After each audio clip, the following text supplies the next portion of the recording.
What's going on, gamers? I'm gonna be recording off my PlayStation at the moment because I have to get my laptop set up with an antivirus on it. This time we're gonna do a little bit better.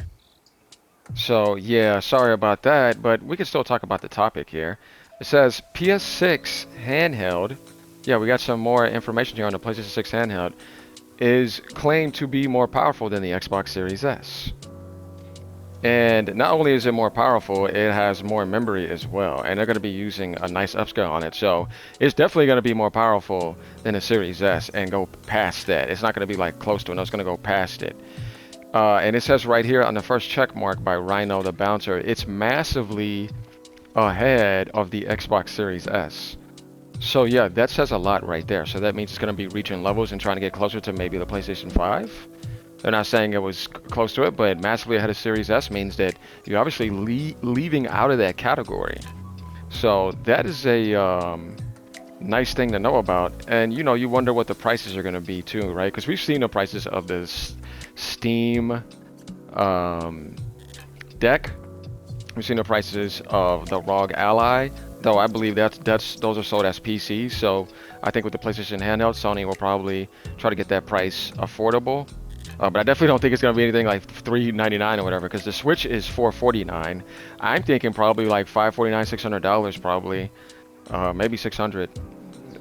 Just seeing that, and it says it's going to have ray tracing and path tracing. Interesting, huh? Or you know, that is going to be interesting. It having path tracing. 24 gigabytes of memory. Yeah, guys, ray tracing, we know that's going to happen because that can happen on the handhelds right now. But path tracing, damn, man. Let's see how far this is going to go. It says 24 gigabytes of memory of RAM. So that gives you a nice cushion already just looking at it. That's pretty nice to me. Whereas you think about like the Series S, it doesn't have that 16 gigabytes of RAM that the base consoles have. You know what I mean? It has lesser RAM, and I think that was a problem that people didn't like. So it is pretty much more than doubling the RAM of Series S, and I'm pretty sure it's probably going to have a higher RAM capacity. It's also going to be dockable, so Sony's going to be following the Switch 2 route, which we knew was going to happen. I mean, why not? Yeah, they're going to do it. They're probably going to try to make a cheaper model over in Japan. It says FSR 5, PSSR 3, better IQ than DLSS 4.5. Yeah, you're trolling now. Backwards compatibility to PS5 and PS4. Okay, interesting stuff. Micro SD slot. Maybe it might have PSSR 3 though. You know what? I think that actually may make sense. Now that I think I'm tripping. This is PS6 because I'm thinking more about it right now. Yeah, that makes sense. By that time, I think that'll be out. So yeah, this thing looks like it's going to be monstrous and it's going to be dockable. So Sony's kind of trying to make a steroid version with the PlayStation logo of Nintendo's hybrid model. But yeah, micro SD slot, M.2 SSD slot, backwards compatibility to PS4 and PS5 library, which is going to be nice. Haptic feedback. It's going to have dual mics on there. Obviously, there's going to be a touchscreen. They're going to be going for that this time. USB-C port has video out capabilities. So yeah, since they're going to make it more like a Switch 2, it's going to have capabilities of being able to hook up to things, obviously, like a TV or whatever, and they want to make sure with that dock you'll have stuff like that. So that's why we see them saying stuff like that with the USB-C port. Manufacturing planned for mid 2027. Okay, so this says a lot about the PS6 launch window. If this is going to start being manufactured for mid 2027, this is coming out in 2028, right? Unless you're trying to like get it into the late fall 2027 launch window for November to have like a few million there or something like that, right? Or early 2028 launch, they're saying right here. So we kind of get a lot of idea how strong this thing is going to be and how impressive it might be for people who are handheld enthusiasts or want that PlayStation handheld, right? As I said, Sony's trying to create themselves a triangle system too, where they got the consoles, you know, the mid-gen, high-end, and then the handheld off the screen that could also be like a console as well. Kind of like the way Steam is doing that as well, where it's all within their ecosystem and it's exclusive only there. And we see a lot of people doing that, except Microsoft that wants to be across all of them with their games, so they could be the highest, or get the highest reach and try to be the highest on the publisher charts. It says 15 watts TBP. Okay, that's not bad for power draw. 4 times Zen 6 C cores, it says. So they're going for a 4X Zen CPU, 12 to 20 RDNA5 compute units, 1.6 to 2 gigahertz, 128-bit bus with LPDDR5 memory, 7500. Rasterization performance is 0.5 times of PS5. Ray tracing expected to be higher. Canis likely beats Xbox Ally X in performance, but it doesn't come off as a powerhouse. And they're saying, what are the thoughts here? So, yeah, this is some really good information here, I have to tell you. I like what I'm reading. Massively ahead of the Series S actually makes sense. I'm thinking for sure, too, that it's going to be somewhere around what a PS5 is, but in a different sense with more newer technology, since it'll be launching like 8 years later. As we know, they launched in 2020, right? And this came from Kepler from NeoGAF and Insider Gamer, saying PS6, pretty much Project Canis.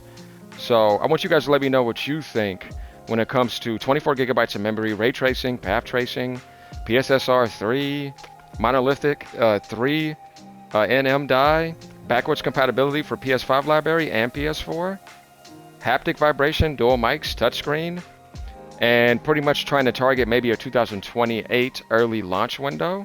We'll see. I think they kind of want to have those close around with the PS6. Who knows though? We'll see what happens. General down here in the comments says, I think Sony should offer a handheld device with mid-range performance. A main console with mid-range performance. A pro model with higher specifications. Then after 4 years, release an ultra version. What? Interesting. I mean, they do that with phones all the time. But I think they have the right models here. Because you'll be able to have like that option and still be able to play most of your library. Because most things are going to be cross-gen anyways at the beginning. Because they're still going to want to get their... Definitely if you're doing exclusive only, sales off of PS5 and PS6 and off of the handheld as well. If somebody's just trying to get that only, you never know. And he says, if this massive wish list actually turns out to be real in a few years, the retail price is going to be absolutely astronomical. That's why I say I think it's going to be $600 for this handheld, honestly, like minimum. And it may be $650. I don't know, it might be more, depending on how the market comes down, right? Because I think the market is definitely going to get better. By that time in 2028, it's not going to stay like this. This is a bubble that's popping. We're already seeing that happen with the DRAM a little bit. And this guy says, I don't know if Sony will really jump back into the handheld market. It really hasn't worked out previously. Well, this time, because of the Switch success they're going to, we know this is happening. We've already seen it. Microsoft even tried with the OEM models, and they're probably going to try with the official handheld. So this guy's like, there's no backwards compatibility with PS3 though, 2 or 1 games. Also, who cares about ray tracing? Doesn't change the gameplay of effing Skyrim. What? Dude, no. Ray tracing now has shown huge improvements. So I think when you think about it early, it's a lot more optimized now. So yeah, definitely get ready for that. Contest, no way they will make the handheld with 24 gigabytes of RAM, especially in this RAM crisis. That's why I'm thinking you're going to start manufacturing it mid-2027 when this gets a lot better. It doesn't make any sense thinking about it anywhere else. Another comment says, I don't care about the hardware anymore. I care about the first-party games and more games. No more remasters, please, LOL. Yeah. Some people thinking this may be an April Fool's joke. I don't know, man. I think I seen one earlier with Cyberpunk. But I think this pretty much makes sense because they were already saying that it was going to be like a PS5 handheld. So, no, I think this is pretty accurate. But the path tracing, yeah, that's where I'm like, hold on, man. What are you trying to tell me here? I want you guys to let me know what you think about that for sure, because that's definitely interesting, saying that this thing is going to be able to do that. And obviously massively ahead of the Series S. I mean, that kind of makes sense. So we pretty much have our answers here on that. Leave a comment down below, like, comment, and subscribe. I'll be back on the camera before you know it. We're also getting some rain and stuff out here too, so we'll see what happens with that. I think it's just spring showers. Later, y'all. Peace out. Enjoy the music. Stay gaming no matter what platform you're on.